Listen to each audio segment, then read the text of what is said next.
Senator Liu is the state senator from the 25th District, which comprises parts of Los Angeles and neighboring suburbs. She previously served 6 years in the California Assembly, and among her many distinctions, which you can read about, she was the first Asian American woman elected to the California Senate in history. And even more important from our point of view, she was previously a teacher and a school administrator in the Richmond School District in the Bay Area. And she has been a champion for public education in all of her time in the California legislature, and we're grateful to her for coming out today in the rain and providing some opening remarks. Senator Liu.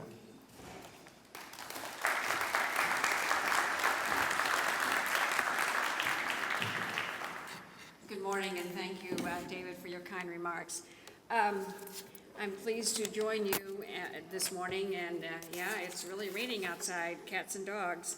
And I'm pleased to welcome you to the PACE conference on California's emerging teacher shortage.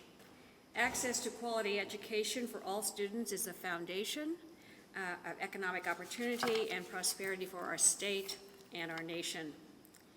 We all know that highly effective instruction delivered by capable, caring, well-supported teachers is at the heart of student success. Today we will explore an emerging issue that is very troubling. Some of the data that I've seen is shocking. I hope that doesn't fall on you guys.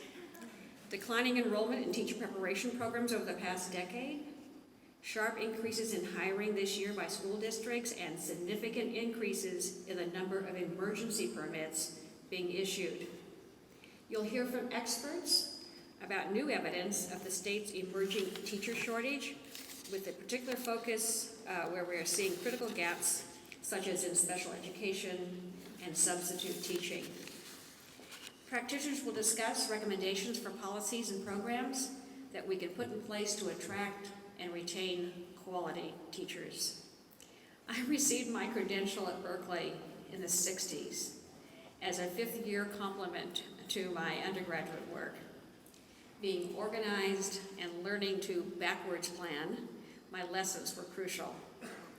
Though my favorite parts were the training of student teaching and working with the students, the exceptional theoretical preparation I received was critical to my success. I learned much during my time at Cal, aside from free speech. And in my early years of teaching, one of the most important things I learned was that status quo was not always what's best for kids. And as a young teacher, I was marked down on my evaluation, not too far down, but down, for allowing my students to sit in groups and work collaboratively. Groups could be loud, and rows were preferred seating arrangements at the time. I've always seen the value in students working together, so my classroom remained in groups.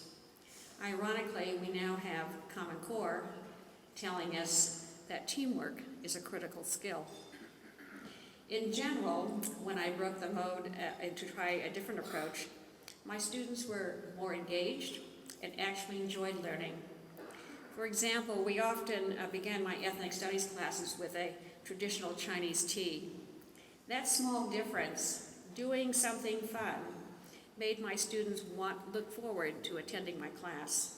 And it certainly is much easier to teach when kids want to be there. I thoroughly enjoyed my time I spent in my credentialing and teacher preparation programs, but unfortunately, that's not what I hear from young teachers today. That's a big problem, and that's why I will be focusing on teacher recruitment, preparation, retention in this legislative session.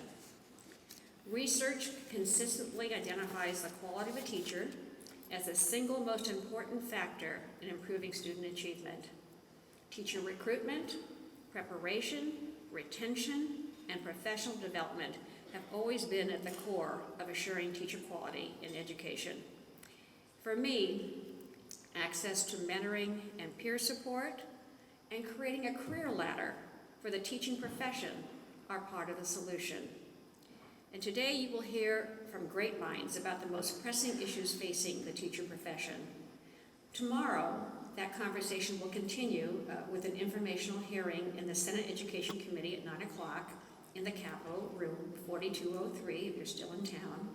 And my hope is that through continual dialogue, we will find a solution to this problem for the sake of our children, our state, and the future. So thank you again for being here, and I look forward to working with you this year. We have a very full agenda ahead of us today, so let's begin. Thanks.